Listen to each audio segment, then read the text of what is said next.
youngsters' chance to learn from the best Titan coaching staff. Back here at Goodwin Field, Kienan Dixon, Mike Martinez, here on ESPN Plus for Game 2 of 3 between the Matadors and the Titans. Finn Chester in to pitch, the junior out of Victoria, British Columbia, by way of Salt Lake City College. Closes the book on Evan Yates. The freshman goes 4 innings, gives up 2 hits, 1 run that came in the first inning after the leadoff walk. He had 4 of those and a hit by pitch.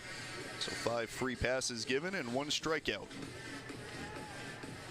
Yates can't win it or lose it. And Chester takes over in the 5th inning. Last time out against USC, pitched an inning, had a couple of walks. So we'll probably see some short relief here. Pitched last week against UC Davis, went 2 2/3. As Kevin Pfister comes to the plate.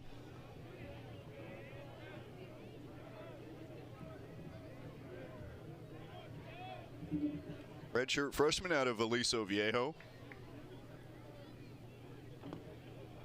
First pitch in the dirt and gets away from Cole Ehrman. Finn Chester working out of the stretch.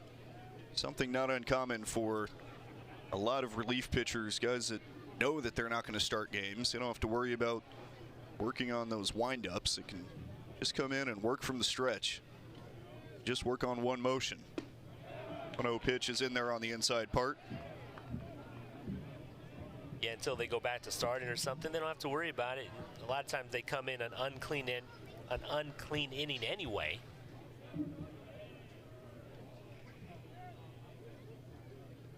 Here's the 1-1. Hit over to third base. Snared by Zach Liu. Gets up and throws it across the diamond for the first out here in the 5th. Highlight reel play from Liu. No doubt about it. The Titan defense has shown these flashes. And Zach Liu, just a competitor down in third. And anything it takes, kind of a cliche, but Zach Liu, he lives that. And he gives it to the Titans every day he's out there and just loves to play. That's what Dietz says about Zach Liu. Zach Liu catching it on the short hop. And it brings up Kai Moody, the second baseman for the Matadors, with 1 out. It's this one over to the other corner, and it gets past Caden Connor. He stretches for a double and gets in there with a 1-out double. Kai Moody showing off the wheels and getting in there with 1 out and a man on second now.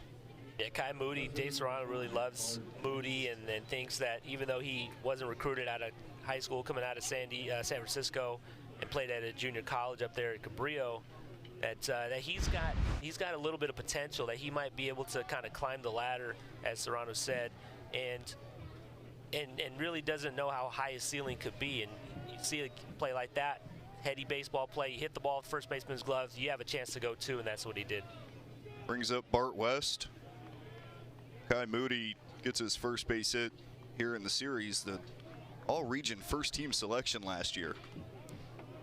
Bart West looks at ball 1. Bart West, an interesting story, played 4 seasons at USC. Graduated from there. So he hits this one over to second base and is retired, but advances the runner to third.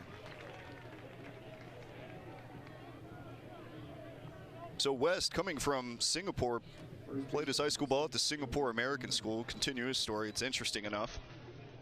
Graduated high school in 2015, and then in Singapore, all Singapore citizens are required, male citizens over the age of 18, to do 2 years of national service. He did his in the Republic of Singapore Army and earned corporal status there before moving on to USC and playing in the Pac-12 Conference. Yeah, those are guys that have a little bit more life experience than your usual late teen American baseball playing guy. And there's a few sports, or a few countries where that's the case.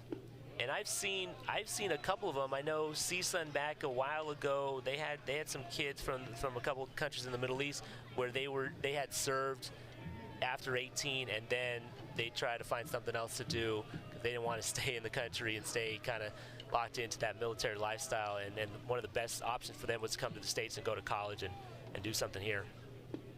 But they do come in with a lot of life experiences there, and a lot of perspective that, you know, helps them and makes them more mature. Not just the age, being a couple years older than everybody else in the freshman class, but West went on to earn his economics degree with a 3.7 GPA at USC. Now he's getting his master's at CSUN. 3-0 pitch, misses low, and it's ball 4 to Joey Kramer. So the first walk issued by Finn Chester. So runner on first and third here with 2 outs. Luke Powell steps in. Left-handed hitting sophomore out of San Clemente. Played his high school ball at Capistrano Valley Christian. Small school in Orange County.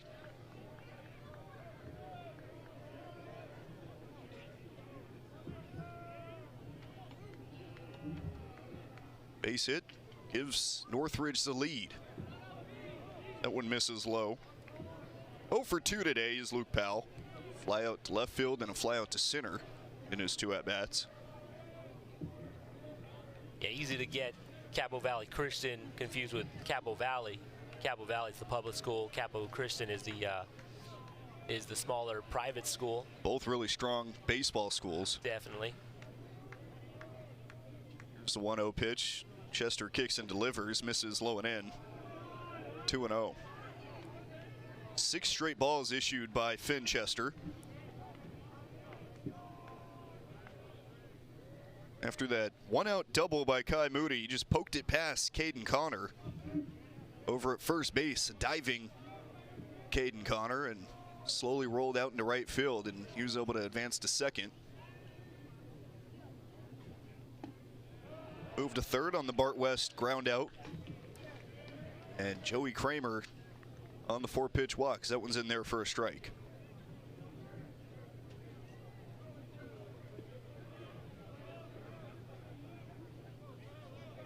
Two and 1 count, 2 outs.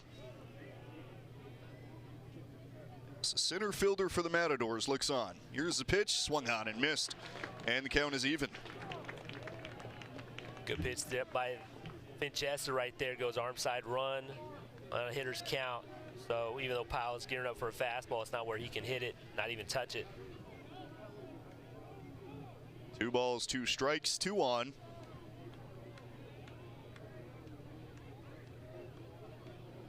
Here's the pitch. Fouled back. It was good to see a lot of tailgaters out there, and it's Night of the Pachyderm here at Goodwin Field, so there's kind of an alumni event going on, live music, some tent area, drinks flowing, you know, even a bounce house for the kids. Hopefully people were still watching the kiddos, even though there's a good party out there. 2 and 2 count, 2 outs here in front of a good crowd on a Saturday night. That one's hit right back up the middle. Kai Moody comes in to score easily, and it's an RBI single for Luke Powell. Yeah, the 2-1 was a really good pitch. So the 2-2 is a little bit meaty for you know, a pitching coach or a catcher, and Powell's able to turn it right back around and put CSUN back in front. CSUN on top, 2-1 now here in the 5th inning. As Kai Moody stealing that extra base, essentially turning that single into a double, has given CSUN the lead here in the 5th inning. In Chester facing Sebastian Garcia, the catcher for the Matadors, as he fouls it off his foot. 0-1. Garcia has walked twice. Some good contact in this inning. Zach Lou had to take away one from Kevin Fitzer. And then Moody taking that extra base because the next guy grounded to second. That could have been the double play ball, could have ended the inning. Yeah, and aggressiveness on the base paths is it's paramount in teams that are going to have success, but can also be dangerous if you're not smart about it and kind of know your limits. 0-2 count here to Garcia. Chester checks second, kicks and delivers, and the breaking pitch misses in the dirt. 1-2. Be another dogfight for the Titans. The last, what we talked about, 3 of the last 4 wins that they've had here in winning 5 straight is in their last at bat. And now they're trailing. It's midway through game 2, and they're trailing once again. The bats have to wake up at some point. There's a good guy on the other side, and the pitchers have to come through too. Here's the 1-2, fouled off, and Jason Dietrich talked about consistency and the importance of that from this team. It's not just consistency in hitting the ball throughout the games and kind of looking at the macro side of it. It's also the little plays. It's Zach Liu making a diving stop over there at third. It's the execution that this team has continued to build to. And now all of a sudden they're in third place in the conference. Here's the 1-2. In there for strike 3. Got him looking to end the inning. 1 run comes across as CSUN retakes the lead. It's 2-1 as we head to the home half of the 5th.